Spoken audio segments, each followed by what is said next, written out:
What is the best way to improve a town's flood resilience? It's a complicated question, and it's not easy to find the answers. The Flood Resilience Challenge, or the FRC game, presents you with a paralyzing number of options and an overwhelming variety of stakeholders who all want their voices heard.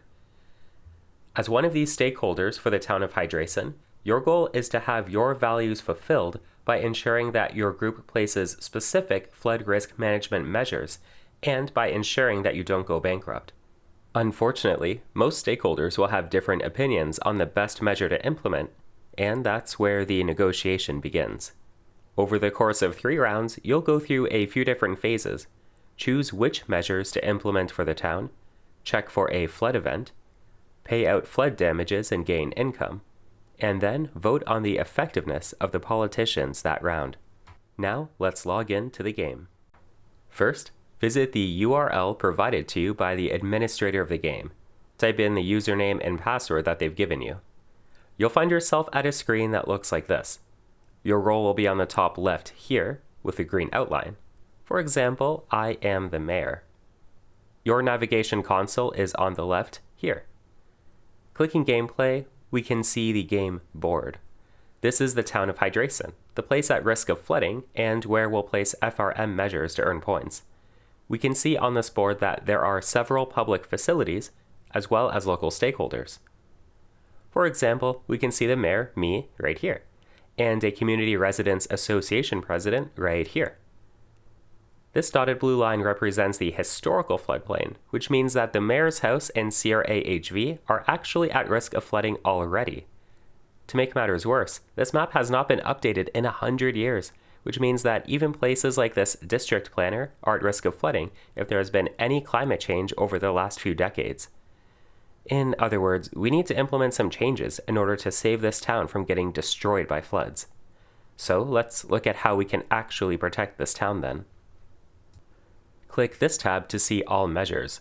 This shows us all of the potential FRM measures that we can implement to this town of Hydrason. Different FRM measures provide protection in different ways.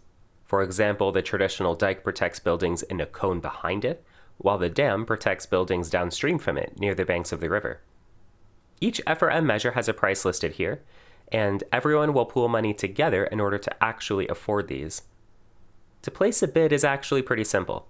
Just use the plus and minus buttons to determine how much money you want to put towards it.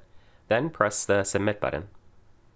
If you want to know how much money you have, click Participants and Budgets and find the description right under your name. You may be wondering how to choose which FRM measure to bid on.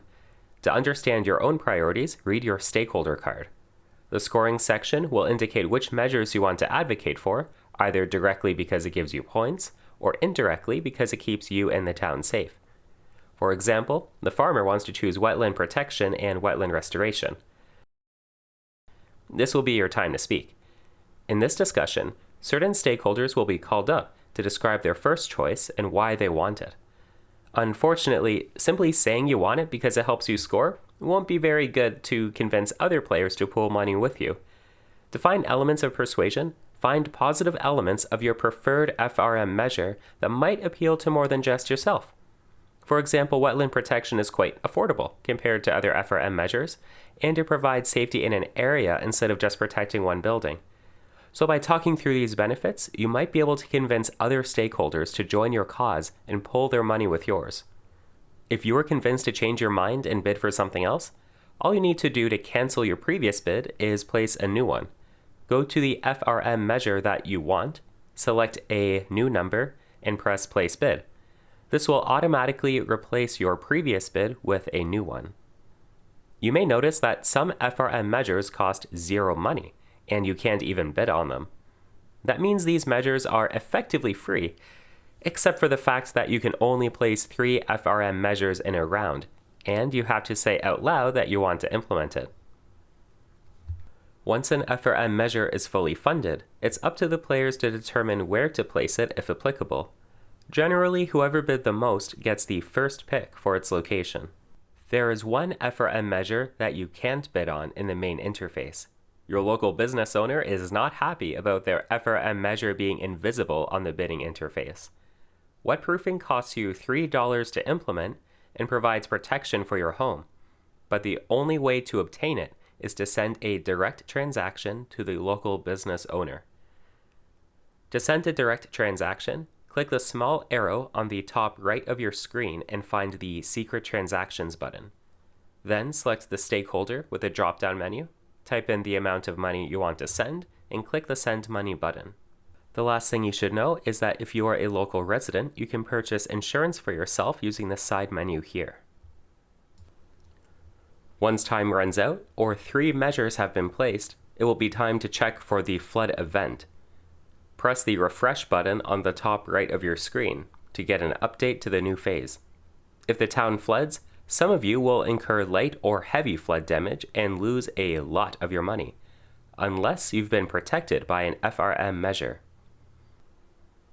Once the facilitator has marked who has been affected by flood damage, press Refresh on the top right, and you'll see your budgets adjust. You'll get income, and you'll also lose money if you've taken flood damage. And then it will be time to vote. Press the Refresh button on the top right of your page again, and then you will see the voting interface. Each round, you essentially get to tell the politicians how well you think they did that round. Your vote directly affects how many points they gain, which is information you can use to your advantage in negotiations. And then it will be time for a new round. At the end of the 3rd round, all players will then add up their points. If you've earned 4 points, you will win the game. If you have any further questions about the FRC game, whether it's gameplay or background, please message the facilitator or administrator of the game and we'll be happy to answer your questions. Hope you enjoy the game.